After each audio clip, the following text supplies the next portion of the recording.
Hello, and welcome to Dear Hank and John. Or as I prefer to think of it, Dear John and Hank. It's a comedy podcast. It's all about death sometimes, in which two of your favorite people in the whole dang world, Hank and John Green, answer your questions, give you dubious advice, and bring you all the week's news from both Mars and AFC Wimbledon. Hey, John, how are you doing, you cutie face? Well, that's a first. To be honest with you, I'm shaking like a dove giving birth because I have just done my first interview for Turtles All the Way Down, like with a journalist who'd read the book, and I mean, I am actually shaking, Hank. It's so stressful because you don't want to say anything stupid, and that, of course, dramatically increases the chances of saying something stupid. If the whole time you're thinking, don't say anything stupid, what are you going to do? Of course, you're going to say something stupid. So I don't know what I said, but now I'm like running it all back in my mind, trying to think about, did I say anything stupid? Man, you gotta know that you should just like walk into the interview and start out with something stupid. Like just start out real dumb. And then, that is not a good strategy. And then you're like, well, I don't have to worry about saying anything stupid. Because I did that already. Have you seen what the internet does to people who say something stupid in interviews? I see what you mean by stupid. I have a different conception of the situation. Oh yeah, I don't want to just say something silly. In which case, I'm now shaking like a dove giving birth for you. I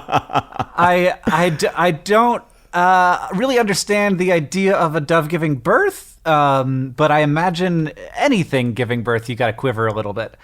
Now that I think about it, doves don't really give birth so much as they give eggs.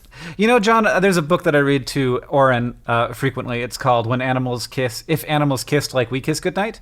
And there's a line in it that says, Mama Python and hatchling would kiss waggling round, twirling and twisting like rope loosely wound. And that upsets me, John, because pythons give live birth and don't have hatchlings. So that book could just go right in the fires of history. For all I care, it's scientifically inaccurate. Breaking news, Hank Green advocates book burning in recent podcast. Pro-book burner Hank Green has just said that he wants to burn a book for one small error. Oh man, my dove quivering has begun. Breaking news, Hank Green heating oven to Fahrenheit 451 to burn local book. Local book in fear for its life from Hank Green. All right, Hank, I don't have a short poem for you today. I do have a book of short poem recommendations. It's Counting Descent by Clint Hill Smith. It has really it's shaken me up in the best way, or possibly shook me up in the best way. I don't have a very good grammar, but I do have this question from Clara, not Clara. She wrote that her name is pronounced like Clay-Ra, not Cla-Ra, but I actually don't find that helpful. Clara. It's Clara. Clara, who writes, Dear John and Hank, me and my best friend share a notebook that we pass back and forth and write in. It was my turn with the notebook, and I was writing it on a Greyhound bus. Wait, Hank, I forgot to ask how you are. Are you well? Oh, sure, whatever. Who cares? You're in the midst of a very interesting event in your life that you can't talk about. Yeah, and I am so proud and unabashedly internally proud of my ability to not be like, I'm working on a really cool thing I can't tell you guys about. I don't do that, and I never will do that, and I'm upset that you made me just do it. Well, everybody on the internet is always doing that, and you do heroically avoid it most of the time, but I just forced your hand. You're really excited about a thing you can't talk about. Let's get back to Claire's question. We called it, okay. All right, right. So she was writing in this on a Greyhound bus. Yeah. She shares a notebook with her best friend. When I got off the bus, I realized that the notebook was nowhere to be found. We called all the bus stops and everywhere it could possibly be, but we still haven't found it. This notebook has all the details of our entire lives for the last year. I feel so bad. How do I tell my friend I lost it? Notebooks and diaries. Clara. Yeah, you're gonna have to get a new friend. Just, this one's over. All the history that you had together, it doesn't even exist anymore. It's driving around the country perpetually on a Greyhound bus, and you'll never have it again. It's gone. By the way, I think this is a beautiful premise for a novel. And I think but I actually have, unlike you, properly helpful advice in the form of a personal anecdote. Okay. Well, maybe it'll help me, too, to find the laptop that I left on a flight to frickin' Amsterdam that KLM never found. So, Hank, I was recently on a flight back from Venice, Italy, on Delta, my beloved Delta. As you know, I have a long-term relationship with an airline. That airline is Delta. I am patiently waiting for them to sponsor me, but so far, all my love has gotten me is a lot of money spent on Delta. Anyway, and I have this hat that I always wear to the Indy 500. It is an IndyCar hat. It is a very important part of my life. I love the hat. It's the hat I feel most comfortable in when I'm in public because it's very hard to recognize me in the hat. And I love the hat. It makes me happy. Mm-hmm. And I left the hat in the airport lounge in Venice, Italy, and then got on a plane. And the moment the plane took off, I leaned forward to Sarah and I said, "Oh my God, I left my hat in the airport lounge. Mm-hmm. What are we going to do?" And Sarah was like, "Just contact Delta. They'll be fine. They'll be cool about it." So I did. And they were, on the plane, I used the wireless flying over the Atlantic Ocean because, of course, Delta has amazing wireless in their transatlantic flights. Yeah. And, They were very helpful. They were like, "We're talking to the people in the lounge. We're going to deal with this. Don't panic. It's going to be okay." And I was like, "I know it's just a hat, but it's an incredibly important hat. It's as important to me as Claire's notebook presumably is to her." And this is what happened, Hank. By the end of the flight, they were like, "We are concerned because we have looked everywhere in the lounge and we have not found it." My God, and that was upsetting to me. Yeah. And then I got off the plane, like when we landed, the plane, it was deplaning. And so I stood up and gathered all of my things and realized that I had been sitting on my hat all along. Oh, my God. Oh, wow. You're insufferable. I didn't even see that plot twist coming, John. Oh, my God. That's terrible. I'm ashamed to be your brother. Long story short, Clara, have you looked in your backpack? I encourage you to continue looking. I have literally right next to me on my bookshelf a collection of notes that I sent that were sent to me. We sent notes back and forth in high school, and I have them right here. Still have them, and sometimes I do take them out and look at them, and they still kind of smell like high school to me, and I do treasure those memories, and it is a shame to lose things. I don't think you're making Clara feel better at all. You're making her feel worse. I'm not going to tell you that it's not like it is a terrible thing to lose things. But I lost a computer that had a bunch of baby pictures on it, my baby that I'll presumably never get back, and that is like, it sucks. And but you can be okay, and you can build all those new memories again from scratch. Not really, though. You really can't build them again. Here's the thing, Clara. This sucks, but I also think it is an opportunity for a new creative enterprise where you guys try to recreate the previous notebook while also creating a new notebook together. Ooh, so meta. You both try to recreate your old memories and you try to make new memories. That's my best advice. It is a bad situation, but you are not a bad person. And I think that your friend will understand, even though initially she will be bummed out. And somewhere on a Greyhound bus, somebody is like, "I can't believe all of the zany adventures that Clara and her best friend have gotten up to." I feel like we're not super helpful. This question comes Guys, by the way, if you're on a Greyhound bus listening to this right now and you happen to notice Clara's diary, get in touch with us because we have her email address. Okay, let's move on to another question. This question comes from Emma, who asks, "Dear Hank and John, I've just been invited to a good friend's cat's birthday party, but I have no idea of the proper etiquette for cat birthday parties. What do you do? What do you get for the cat? Is there a gift? Hank, I understand you have a cat. What do you do for its birthday? Help. Kinda crazy for cats, Emma. John, I don't know what my cat's birthday is because it's a cat. I can finish that sentence for you. Cameo is a stray. Because it's a cat. Cameo because is a stray nobody cat. knows their cat's birthday. That's not it's true. It's a cat. It's not like a dog. I mean, oh it's my a God. Cat. Wow. First of all, you make like the Delta representative's life a freaking nightmare searching for your hat in the stupid Delta lounge. And now you are offending not just me, but every cat person.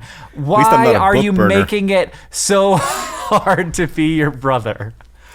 I'm kidding. Of course, every cat owner knows their cat's birthday and has cat birthday parties because that is a totally normal thing to do in the course of a regular human life. Yes, of course. Yeah. I mean, so Cameo's never had a cat birthday because she's a stray and we got her, when she was an adult cat. So we don't know what her birthday was. But I definitely like if you want to get the cat a gift, you're probably going to want to talk to the owner about what kind of cat gift, and I think that would be cute. Like, I don't think that there is any expectation that you will get this cat a gift, but it might be a nice, fun thing to do. And if you want to be like, what's your cat's favorite kind of toy, or what's your cat's favorite kind of treat? I was just happened to be next to PetSmart, and I was thinking maybe I would get it something for its cat birthday.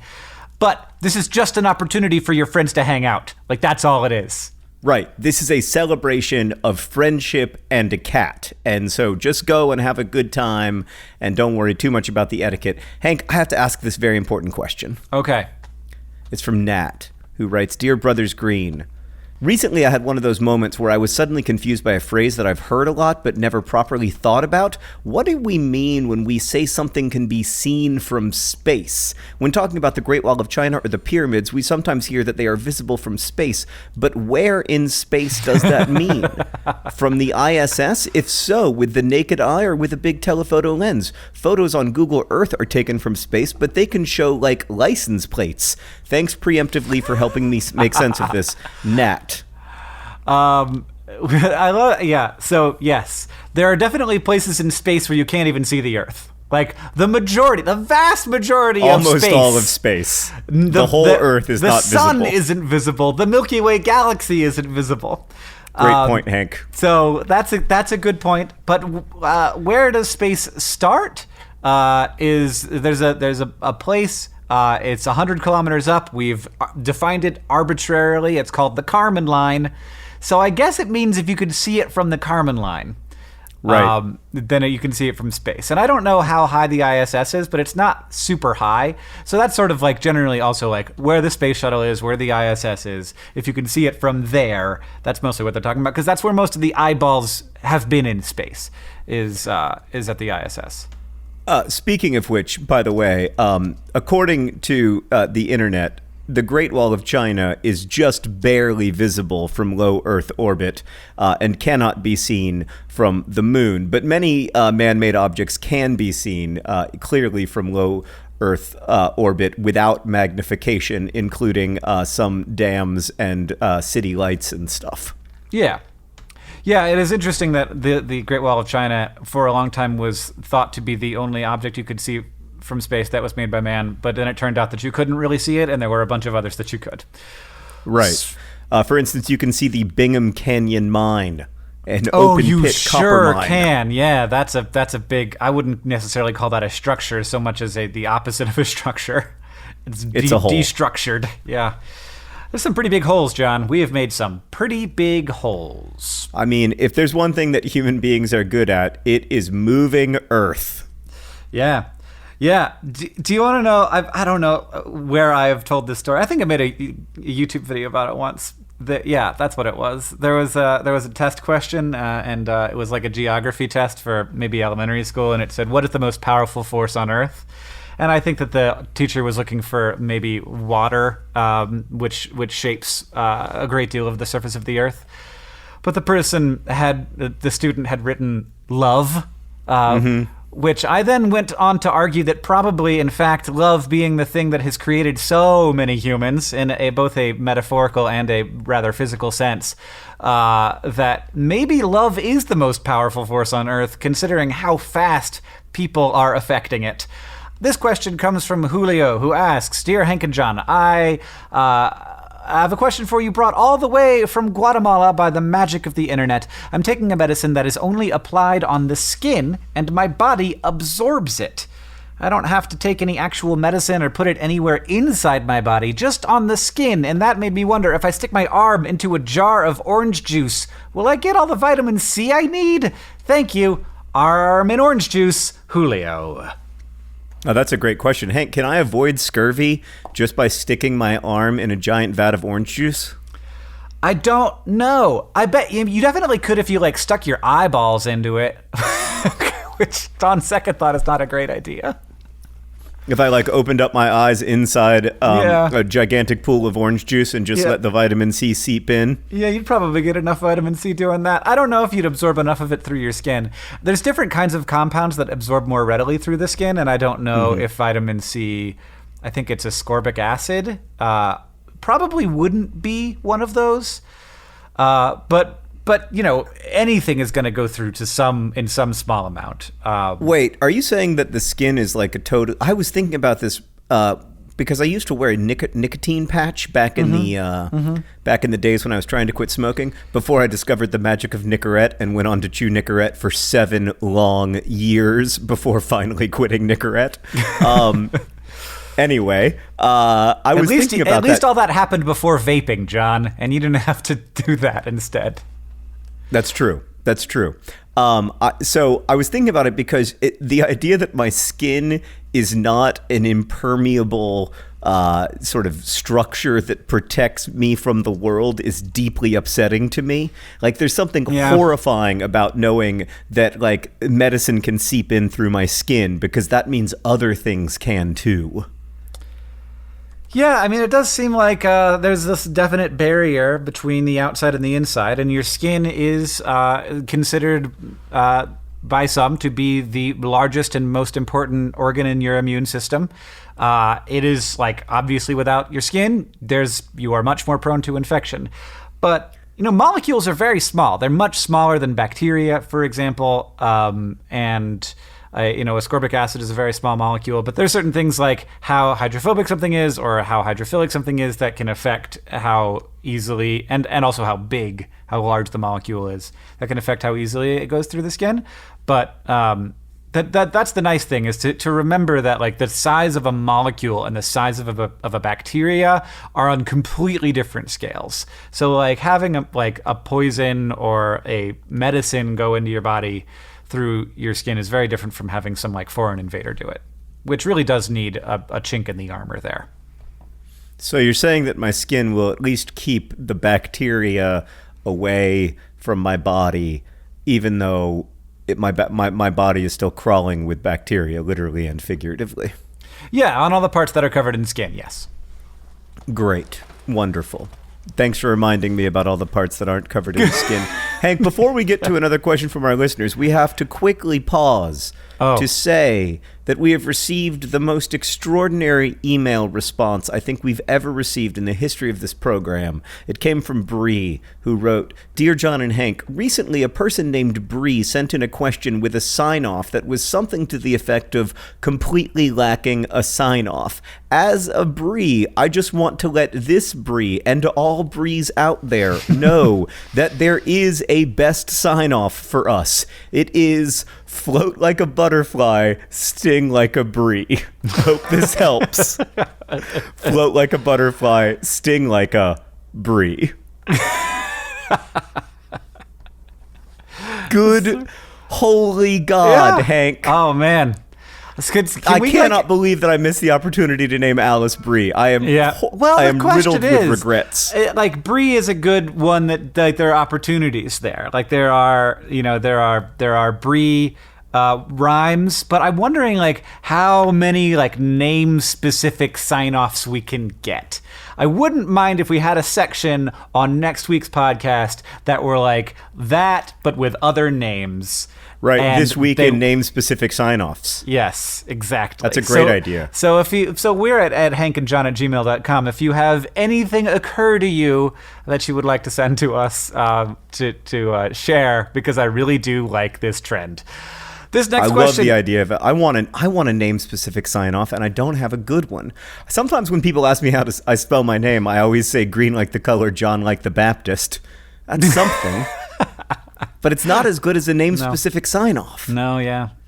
All right, what's our next question? Comes from Cassidy, who asks, Dear Hank and John, I was drinking a glass of wine tonight, and I soon noticed that a tiny little bug guy was swimming around in my glass, which is mostly just rude, but I'm sure he didn't intend to ruin my drink. My question is, do bugs get drunk, or rather, what does alcohol do to bugs? Is it like the best day of their short lives, or are they totally unaffected? Please help me, because I would like to know if that bug was numbed at all when I poured him down the drain. Bugs and Booze Cassidy.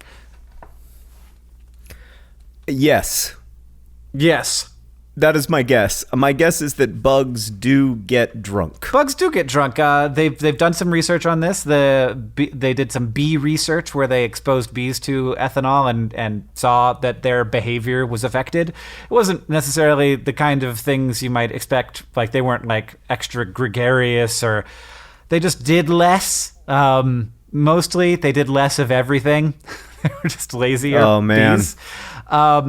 But yeah, so it does appear that bugs get drunk, and probably, so these bees were exposed to like 2.5% ethanol, which is a lot less than is in wine.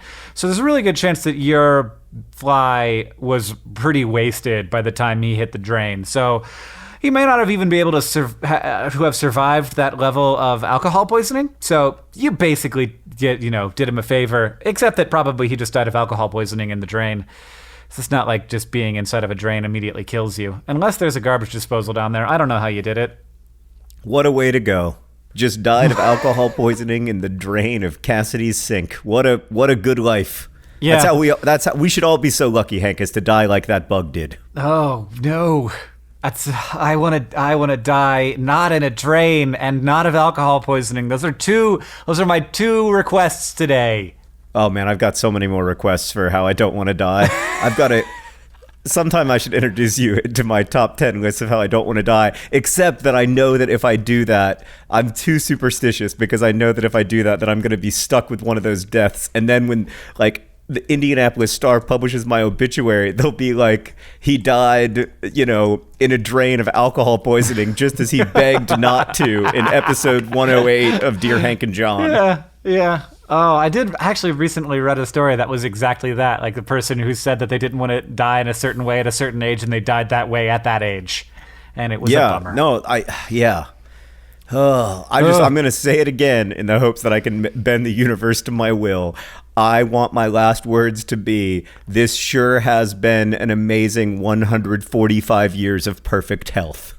All right, Hank, this next question comes from Ryan, who writes, Dear John and Hank, when I was a kid, I was made to be ashamed of liking so-called girly stuff. I've always been big and tall and masculine, and I've lived with the expectations that apply to so many men growing up in the 1980s and 1990s. The thing is, I've been able to abandon most of my preconceptions and ignorance over time, and I've worked hard to provide a judgment-free environment for my son in this regard, but I can't get past my own shame for liking girly music. I don't even believe in the idea of girly, so why is it that when I'm blasting Melanie Martinez in my car, I turn the volume down at stoplights? Why am I afraid of something that I know doesn't exist? Am I hopelessly doomed to live with the ghosts of homophobia?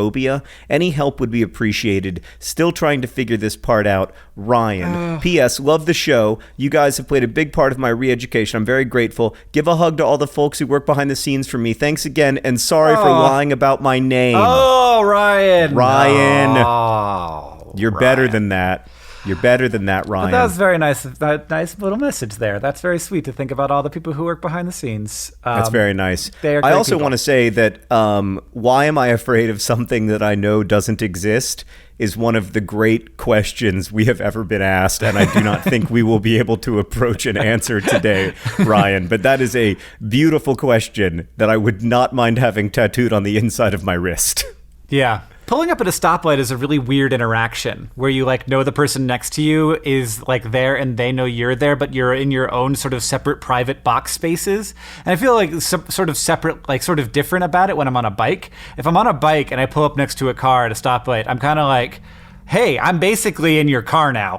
I'm just standing here next to your car and your window is open, and so it's kind of weird for me not to recognize that you're there. But if I'm in a car, we're in our own worlds, and if my like world starts to encroach on your world, I feel kind of weird about it. And I used to do this intentionally. I used to like sing really loud or like play drums loud on the dashboard so that the people in the car next to me would see me and I could like perform for them a little bit. Cause John, I don't know if you know this, but I a little bit like the attention. And as a younger man, liked it more than I even do now. Very true. Deeply true. I think that when you're pulling up to a stoplight, you're afraid of somebody. You're afraid of a stranger's judgment. But I always think like, oh, I'm going to keep listening to this music really loudly because I want people to know what good taste in music I have. But when the moment actually comes, I always find myself turning down the music, even if I'm super pleased with it, because I don't want to make it weird for them. I don't want to make like their car trip about me. So maybe that's what you're doing rather than turning it down just out of fear of judgment. Maybe there's also an element of I don't want to make this other person's time in their car about what music I'm listening to. Like the opposite of what I was doing, which was very much like, I am now going to make your private moment about me. Look at me, car person, which I think maybe is not the worst thing to do, because for the most part, people are alone in their cars and maybe they're having some good thoughts, but maybe just have a little bit of a thing for them to experience and be like, I saw this dumb child driving a Volvo 240 today, and they can tell their family about it. But I'm totally in favor of the sort of adrenaline rush of jumping into like really loving something in front of a stranger.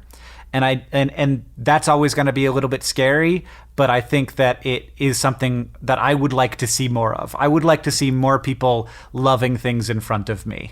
And so like, that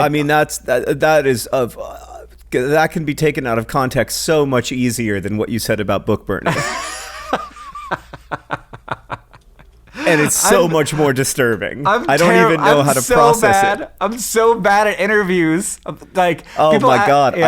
I'm so bad. To get to the question though, I mean, I think that, to get to the heart of the question, it takes a long time to get past notions that you grow up with. Like it takes a really, like I was told when I was a kid that I was girly because I liked reading The Babysitter's Club, and I still feel like The Babysitter's Club was for girls, even though I liked it. It's really, really hard to get past those entrenched notions that the culture gives you because they're so powerful. And you're right that they're not really real, but they also are real because even though they're constructed, they're still real and they're powerful. But I think being conscious of it is a huge, like that's the big first step.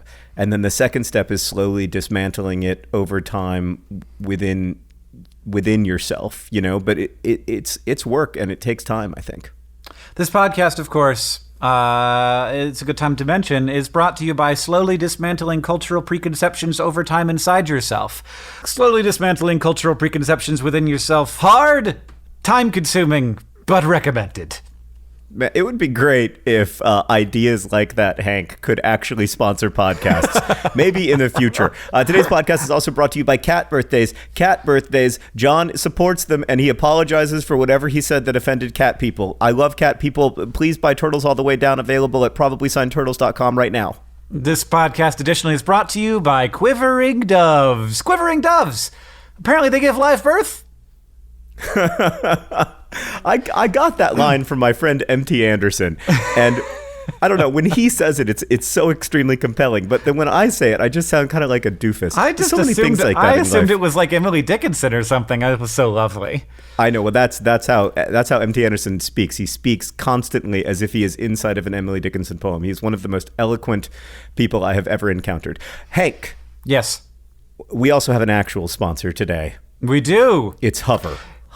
And I wanted to ask you if you remember your first ever like website that was yours, your first ever personal site. I mean, so back in the day, it was much harder to get domain names, and so my first thing was on the what was it called back when back before AOL existed. Even I guess AOL existed, but there were there were local companies that provided access to the internet.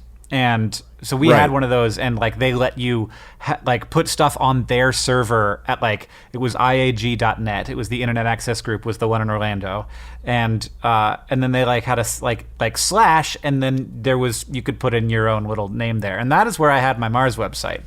When I first had my Mars website, it was IAG.net slash tilde CRS, which was our dad's username, slash Mars. Was where I had my first ever website. It was a great website. I remember it was devoted to the idea that we should explore Mars. And people took you totally seriously, even though you were a 13-year-old kid. Well, that was, yeah. Which is one of the magical things about the internet to me, is that it has that great democratizing force. I also had a website where I wrote, on that server, where I wrote, little pieces, humor pieces, I guess. And it was called Johnny Saw Me Naked. Yeah! Remember? I remember Johnny Saw Me Naked. That was good.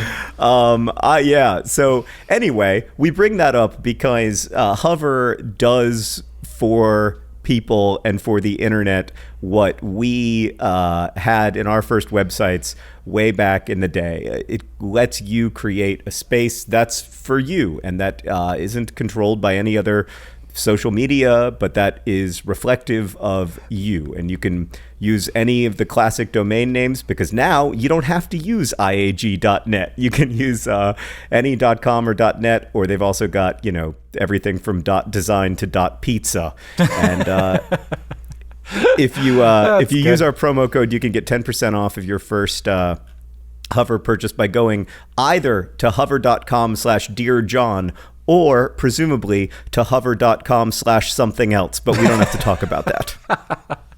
At hover.com/DearHank, you can find your own place. That's your place that you control, that, find your domain name that is what you want it to be, and isn't one of the many things that is kind of weirdly, I feel controlled externally. And I really like having a hankgreen.com, having a place where it's me and mine, and I can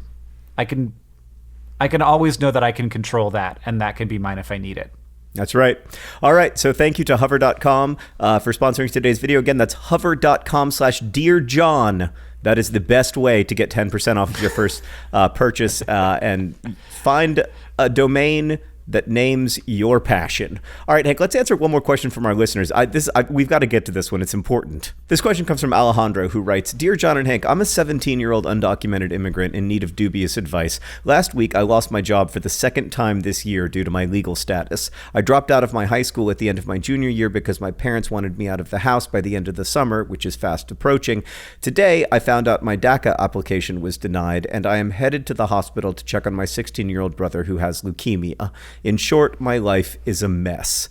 I'm also a photographer, and I'm rather successful in the small city I live in. Photography is my passion, and I surround myself with creative individuals who share the same interests as I do. My life outside of work and home is enjoyable, but my problems in life seem to surround two very specific parts of who I am. I'm gay, which is why my parents are kicking me out of the house, and I'm an immigrant, which is why I can't hold on to a job for more than a couple months. My question is, how can I feel like I'm more than that? I know that being gay and an immigrant are both challenges in my life I will learn from, but my life revolves so heavily around these two topics that I can't help but feel that they are all that I am. Any dubious advice is appreciated. Dumb Spiro, Alejandro. I felt pretty unqualified to answer this question, so I reached out to my friend Julian, who is an undocumented immigrant, and but has his DACA. And he had a lot of really smart and interesting things to say. One, of course, is just in general to be informed about your status as an immigrant in America. And there's a website at informedimmigrant.com, which is a good place to go. And I may send Alejandro Julian's whole response, which is very nice and long and detailed, and also includes stuff about how there are ways to work in America, especially if you are semi-successful in a creative endeavor like photography. If you start your own LLC, then there are opportunities for you to basically work for yourself legally. But I think that this is a really wonderful point about identity, that when something is affecting you negatively, like statuses that you have or identities that you have, they can sort of take over who you are, and sometimes that's really uncomfortable and you just don't want that. And my advice, and also Julian's advice, is to look for other identities that you can, and like, not to say that you like shouldn't be proud and excited and love these parts of your identity, but also look at your other identities, like your identity as a photographer and your identity as, a fan of I assume of this podcast or other things that you love, and look for communities that surround themselves with, those kinds of things. Yeah, I think that's all really good advice, Hank. The main reason I wanted to share this question is to remind people who aren't going through this experience that there are lots of people in the U.S. who are, and that their lives are valuable, and we are lucky to have them in this country. Mm-hmm.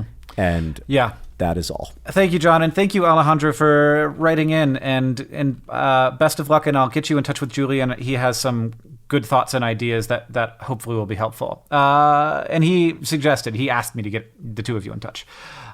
This next and I think last question comes from Natalie, who asks, "Dear Hank and John, I was making toaster waffles just now, and when they were finished, I sat down to eat my meal. With the mess still laid out on the counter, my brother came back and made himself some waffles. Then he left everything out and never came back to clean up the mess.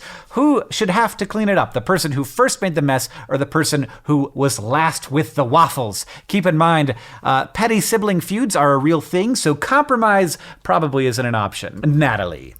Well, Hank, I think we're both going to have the same answer to this question, and so it's not going to be a really interesting debate. But the answer, of course, is that we don't have enough information to answer the question because we don't know if Natalie is an older sibling or a younger sibling. And the answer is that the younger sibling has to clean up the waffle crap. Everybody knows that. I mean, so I shared this question with Catherine last night, and she said to me, "I'll tell you who doesn't clean up the mess is your mom. So don't you dare let this get in the way of like your mom still after all these years having to deal with your bull." That's right, Natalie. So just figure it out. That's right, Natalie. Figure it out. Don't make your parents do it. That's the only thing we're sure of. No, I think that the person who last used the waffles has to clean it up. Although I also feel that way. I would wonder, Natalie, why didn't you clean it up in the first place, thereby preventing your brother from using waffles at all? That would have been really brilliant. Oh. I have this thing, and I think I can't be the only one where like I've left out some stuff and then someone else comes in and uses it, and then I'm like, yeah, I don't have to, that's no longer my responsibility. Yeah. You would have got that stuff out anyway and made that mess, so now this just worked out perfectly for me. Yeah, I totally agree. So that's settled. You know what is not settled, Hank? What? The AFC Wimbledon situation. What's up? It's not good. It's not good. Oh, it's not gosh, good. I'm It's sorry. been a very bad. Oh, it's been a very bad start to the season. 2 games played, 1 goal, 1 point. Now that is enough to currently have kept AFC Wimbledon out of the relegation zone, because there are 1, 2, 3, 4, 5 teams that have played 2 and lost 2. One of whom is the franchise currently plying its trade in Milton Keynes. So I guess that's good news. However, the Dons lost to Shrewsbury over the weekend, and it was, by all accounts, not a particularly inspiring performance. I was not able to watch it because I have not gotten the video thing that you can now sign on for to work, but I will give you an update when I do get it to work. I've heard that it's working for other people, so that's good. But yeah, it was not a good game by all accounts. Shrewsbury almost scored a number of times, but goalkeeper George Long did a good job of keeping the ball out of the net, except for that one time, and it was a 1-0 draw. I think of greater concern is the fact that if you count... Wait, what's a 1-0 draw, John? Oh, sorry, a 1-0 loss. I was paying attention. A 1-0 loss. Good job paying attention. I was testing you. I think of greater concern going into the rest of the season is that if you go back to last season, I think in the last 800 or so minutes of League One action for AFC Wimbledon, we've scored just the once, which is not a great. It's not great. It's not great. So hopefully things will turn around a little bit. Did they like shrink down the goal or something? Like what's happened? Did Lyle Taylor's foot fall off? Is there an issue? Well, we lost arguably our best striker from last season, Tom Elliott. I don't know. It's hard to know. Lyle Taylor came on as a substitute in the game against Shrewsbury and did have a pretty positive impact, it sounds like. But it's hard to score goals in soccer, but it shouldn't be this hard. So, that's the update. What's the news from Mars? The news from Mars is that there is a mission that has been hanging out around Mars, occasionally taking little dips into the upper atmosphere, called Maven, the Maven spacecraft, and it is about to take another dip. So as we discussed, oddly enough, earlier in this episode, there is sort of a point at which space begins and atmosphere ends, and that's a fuzzy point. Like, it doesn't just happen. Like, there's a gradient of atmosphere thinning out for a long, long way, and so Maven is going to drop down to, I think, 125 kilometers above, or maybe 150 kilometers above the surface of Mars. No, 125. So basically just above what would on Earth be the Kármán line, and it sucks up little pieces of gas. And part of what it has done and been really effective at doing is understanding the process by which Mars went from a pretty nice place on the edge of the habitable zone of our star to, a place without atmosphere, without water on the surface, except for some ice. And that happened when Mars's magnetic field shut down early in its history. And after that happened, Maven has been really effective in understanding how, kind of devastating the sun's solar wind has been to the planet Mars, and to sort of its potential habitability. Because since that magnetic field shut down, the sun has been really good at just pushing off any gas around Mars into the interplanetary space. And Maven has been doing this research for a long time, and it's about to take another dip to learn a little bit more. I think this is going to be its closest that it will have gotten to the planet, and they want to save these observations for later, because as it gets closer to the planet, it hits more gas particles, and that slows it down, and eventually it won't have enough fuel to get back up to a higher, more stable orbit. So Maven's still doing its job, and we're understanding a lot more about how ridiculously important Earth's magnetic field has been. Yeah, I'm as you talk about that, becoming more and more in favor of Earth's magnetic field, and also a little nervous about it suddenly disappearing. Is there any thought that might happen? No. So I have two good pieces of news on that front. One, it would take a long time for Earth's magnetic field to shut down, and there would be a lot of changes and signs that it would be happening, so it's a long way off if it is ever a thing. Second, there's actually been some really interesting research lately, and I'm working on a SciShow episode about this right now, about creating an artificial magnetic field, potentially for Mars and also potentially for interplanetary spacecraft. The idea being, if you put sort of an object pretty far away that disrupts the solar wind, it doesn't necessarily have to